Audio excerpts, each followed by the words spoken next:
I'm Tamera, and this is Jen, and we're here for our HR Huddle. Sorry we are late. We had a few technical difficulties this January. What day is it? 23rd. So we're glad to be here and really just have gotten into the new year here full force. And so Jen and I were talking, and we thought, today's HR Huddle, we would just share some of the HR maybe coaching and consulting and issues that we're helping HR and leadership teams navigate around talent and just what's happening. And so in our few short weeks back from the holiday break, we've been with a lot of firms. I was just on a whirlwind Southwest tour of several clients down in the Southwest, and we've been coaching and consulting and just meeting with all kinds of different HR professionals and leadership teams the last couple of weeks. So we thought we would just pause and share some of the things that we want to make sure you're paying attention to. So that's where we thought we would start today. Jen, we didn't say a specific place. I know I had a couple ideas. You had a couple. Is there a particular place you want to start, or you want me to just jump in? Well, I guess, Tamara, while you were talking, I was having a thought about a coaching conversation I had with a CHRO about bottom lining. So I'm just going to start like the big picture with, in talent, we can't talk about everything. We can't address everything. And we really can't tell big, long stories to our leaders because time is of the essence. Busy season is front of mind. Budgeting, the year ahead, whatever strategy for busy season prep, and HR needs to get their message across succinctly. Yes. And it needs to be like clear bullets of, here are the things I need to address, and here is what I need from you. Here is my ask. And I've had a few HR leaders that I'm talking to about key and critical things, and they're kind of killing their leaders with too much story and too many paragraphs of information and too much reading. And I'm not saying you don't back it up with data and you don't have your facts available, but I guess I would just start with HR communication to senior leaders, succinct bullets, no more than 3 big things, and very, very clear about the ask. What are you asking? What do you need them to do? And why? And this isn't like to get into that paragraph form, but part of that ask is, what's going to happen if we don't do it? Or what's it going to provide us? But that can still also be succinct. So I don't want to add that and then have it be a big story, but we've got to have part of the ask is the why. It's important. And it could either be what's going to happen if we don't do it, or what's going to be better because we do it. Right. And so that's one of the bullets. and Tamara, I would just say that that's like a practice that we might all try, but all year long in all things, because I think sometimes on the people side of the business, we fall into like the story of like, right. And then she said, and then he came to me and said, and then, right. And then we had this problem, and it just goes on. And the senior leaders are like, just tell me what you need, right. like what, or, what's the decision point here, right. Or what's the cost or the ask. Right. So I like, and my partner Renee wrote a beautiful blog about it, about bottom line. Start with the bottom line first, and then scroll into the details, both in writing and verbally. So that's just something I think HR professionals need to think about, because we are surrounded with a lot of story.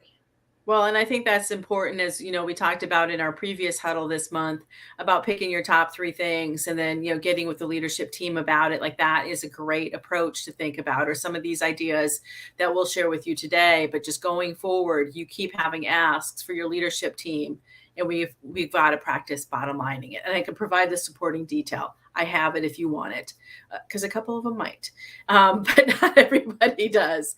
And so then we can use it that way. Well, I'll jump into one that, and we've been saying this for years, but I really got it loud and clear the last couple of weeks as I've been traveling. And that is, in our leadership programs, we're teaching, a whole bunch of strategies, and we're talking about business model shifts in the profession. And we're talking about who to be as a leader. And we're talking about tethering people, which I know we'll get into more a little bit later here in the discussion. But we're going through all of these things with these high potential future partners to managers and seniors, like all levels. And one of the things that's missing, and I heard this, from a couple of the leadership programs that I was at, is how do we get this information to our partners? And how do we get them to understand the change that we're making and why, and support that, instead of, we're driving change in the middle of the organization and we don't have necessarily the top down, buy-in to do that. Now, who we are with the leaders that we're teaching is go change what you can affect. And I was telling Jen, I was so proud of this one group that came back and they implemented some of the ideas with the clients they could affect or with the teams that they could affect, and they saw real change. So we got to do that at the same time, but then also how do we go top down?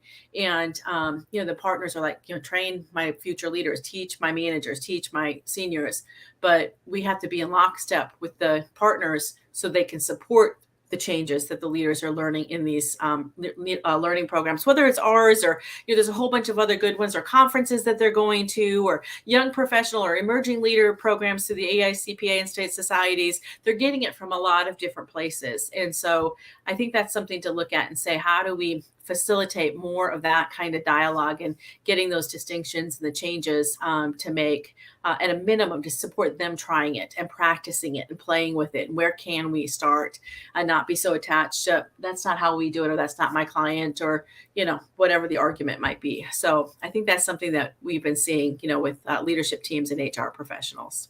Big time, Tamera. And I just going to say a couple things. One is, the emperor has to have clothes on, so if we're leading and teaching from the middle and we're teaching them about the best leadership behaviors and where the market's headed and the trends that are facing the profession and changes, big business model changes, we can't have them go back and talk to their senior leaders, the people above them, and have those people be clueless about it and also not modeling the behaviors or not modeling the expected best practices. And so, we call that an anti-retention strategy.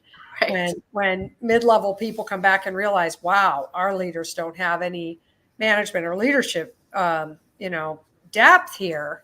And we tell them, hey, you're getting this investment. And most of the leaders out in the marketplace didn't get that opportunity. Right. It was learn it, visually watch your leader above you and do what they do that works and don't do the stuff that you don't like, or whatever. It was not, there weren't these wonderful leadership programs that there are now, but getting your senior leaders a summary version of them, making sure that they get vocabulary that's being used in these programs, that they're aware of the homework being asked of these folks so that they don't block that homework. Really good best practices to make it maximally effective and make your people that are in the programs not be frustrated or concerned. Right. Yes. Yeah, I agree. 100%. So I have another one that's come up a bunch. It's come up basically all of last year. We gave it a name and we started calling it tethering. And you mentioned it just a moment ago, Tamera, but it really is that concept of tethering is starting to stick in people's mind as a visual. So if you want to think about it, like no matter where your people work, whether they work in an office or they work remotely, whether they're sometimes in an office and remote, or they work a lot of the clients, or whatever the story is, if you picture them as like space people or something, and they're out there floating around, whether they're in an office or not, they're floating in space, and they need a tether, like the astronaut suits that tether those astronauts to the spaceship. Otherwise they're floating. They're just floating weightless, and they can float away to a competitor, or they can float away to a client. What is tethering your people to your mothership? And it's not, you could say, well, we have the best benefits, or we pay great, or we have a lot of flexibility. Yes, all those things are important, and they definitely contribute to the tether. But the real tether is a caring relationship. And who is the tether for each of your people? And is there an assigned name that you can count on that will be the mothership tether back to that person, regardless of where they work? And the tether doesn't have to be in their department. It doesn't have to be somebody that they work on engagements with. It could be, but it doesn't have to be. But man, a person-to-person defense is needed here, or offense, or however you want to look at it, to keep those people tight. And we get to not just work with HR leaders, but we work with a lot of young people, senior supervisors, managers, senior managers, new partners. And we are surprised at how many of them feel like they are a nomad or something inside the business, and they don't really feel like there's anybody that really cares about them or really pays attention to them on a consistent basis. And so we become the tether in those leadership programs. We keep tying them back to the business that is that they're in, and that doesn't work because we're transients, right? And we try to help them mentally tether themselves, and look for the ways that they could feel attachment and ownership to stay.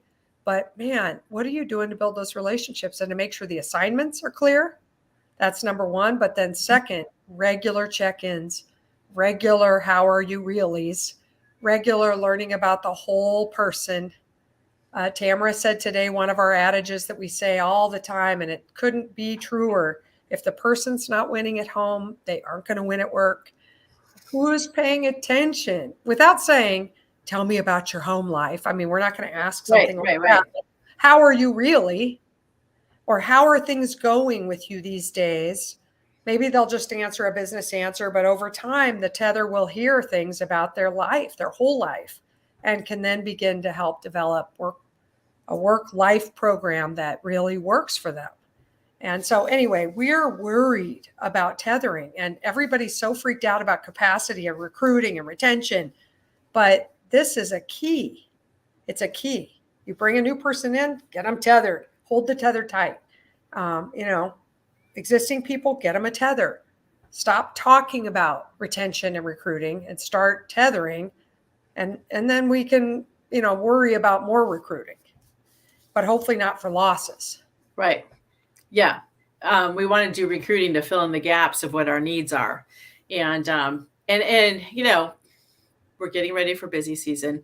I know January is busy for some certain groups, Kaz and everybody's like, January, don't talk to me. We'll have different, periods over the next 4 months that's going to affect almost everybody, in public accounting and consulting. And that is the number one time we need to tether people and have those relationships and check in and how are you, and pay attention to, mental health and capacity and their workload. And, they have to be winning at home or they're not going to, win at work. And so we just see that over and over again. And so we cannot let off the pedal and focus on that in May. It will be too late. And by the way, if you haven't noticed, there's no rules about not quitting during busy season anymore. So you don't tether your people in, they're going to feel it and go, why am I doing this? And if you link arms with people and you say, all right, we've got this, let's do this together. And we might need to link arms virtually with people, hybrid or completely remote or just in various ways. It's not just about, being in person, and it's better, during busy season if we're all in the same room together. That's not probably realistic. So we got to figure out how do we do that. And we are worried about it. So that's something to say. How do we continue to foster that these next 12 weeks? It's going to be critical. So, yes. And if I did nothing else in my talent development program this year, this spring, this first half, it would be that. And if I couldn't do it for everybody, if some of you are listening to this and you're like, listen, there are too many people for us to assign a single tether. Some of these people, if we assigned them to these folks, they would cut the tether with a knife because they don't have people skills. Just your highest potentials, the people that have the highest future potential and the best performance that you love and care about and want to stay at your organization and be with you for the long haul, make sure you have a tether. And sometimes those people seem like they're the lowest maintenance people. Like you could say, well, they don't really need one. They're self-tethered.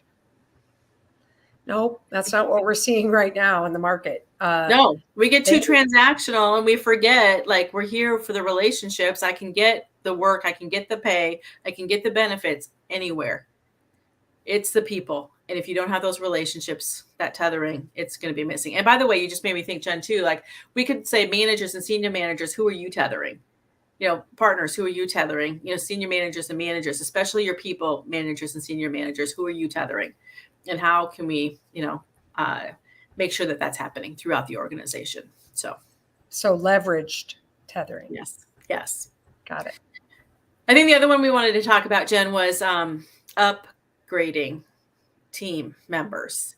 And in this capacity challenged environment that we've been in for a while now, I think some firm leaders and HR professionals feel hopeless about the caliber of people, that we can bring in and settling for people that are maybe not the strongest performers, or maybe even a detriment. I had this conversation with one of the groups last week, is if we manage at the lowest bar because we're worried, like that's where we have to be, then your high potentials are the ones that are going to get disenchanted, because they are performing and they want to be on a winning team. They want to be with the best and the brightest.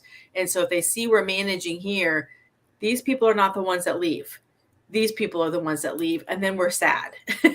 We are crying, and we know we've seen it over and over again. If we have the bar here, people will step up, and those that are not going to make it often will step out themselves without us having to do it. And we do not believe that somebody's better than nobody. We've got to get creative about processes and using other resources and all of that. But also, to this point about upgrading, is that we sometimes see in department management or in HR. We've talked about the HR role, and how do we elevate the function of HR, or the practice leaders. And we've just maybe kind of outgrown what we've got, or we're at a new level. We're growing. We can go find those people. I know, Jen, maybe you want to share a little bit about, like with the mergers that are happening, like there's just people out there. And so if we get creative and we go do some searches and look at our connections, we don't have to be victim to, hey, there's nobody out there. No, we don't, because we just talked about tethering and nobody's doing it. So that means there's a whole bunch of like astronaut spacesuit wearing fantastic people out there, seriously, across the country in the profession, that aren't tethered right this minute. So that's number one. Number two is the tether is further been severed, or at least damaged, if there was one, in the firms that were local firms that have recently merged. Mm-hmm. And not in all cases. In some cases, the bright future leaders or the really high potentials, they're excited about the merger and they see opportunity. But oftentimes what happens with those folks is they get in a bigger line. They were in a queue and they thought maybe they would be a department head at the local firm, in a few years, 2 or 3 years, and then they get merged into this big firm, and they don't really know how long the line is. They're trying to figure out who else is in this firm that's high potential, who else is in my department or my service line or my industry group, and who are the leaders that are running these things now, and how much time do they have left. And so they're trying to like handicap the system or calculate their queue.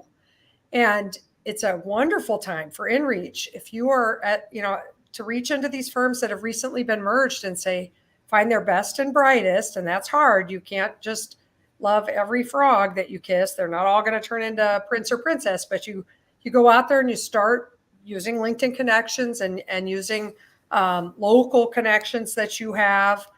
You start InReaching. And I know, you could be like, wait a minute, we only want active candidates. We don't want to recruit passive candidates. We don't want to steal anyone. We have a theory that you're not stealing if they take the call or have an interest. They were already getting ready to do something. They don't come and start talking to you about your opportunity just because you InReached. They'd stop and talk to you because they were thinking about leaving. And so you might get a lot of rejections. No, I'm going to wait and see. But you'll also get some that are like, I would like to learn more about what you have. And yes, we think that you could upgrade or upskill some of your positions and offer people a faster path to partner, a faster path to service line or industry leadership, a faster path to administrative or operational leadership roles, by talking to those that are sitting in those firms that have been assimilated but not integrated yet. And they just don't know what's going to happen at this big firm. They didn't choose to apply for a job there. Right. Their leaders took them into this new bigger mothership, and they're not sure about it. It's a wonderful time to talk to them about your opportunities. We're forcing them to reevaluate. So if they were in any kind of conversation, for sure they're going to reevaluate. But now, as they look at, okay, what's next for me, they're going to be forced to reevaluate. So it is a perfect time to say, what is the potential and what are their goals, and have the conversation. We say recruiting is a marketing function. It's all about the connections and having conversations, and you never know when they're going to pay off anyway. So it's not a wasted cause, to go have the conversations. But we're seeing there's people out there, and there are ways to, elevate, both in the client service side, but also in our operations team functions, and hiring, good people. So there's options.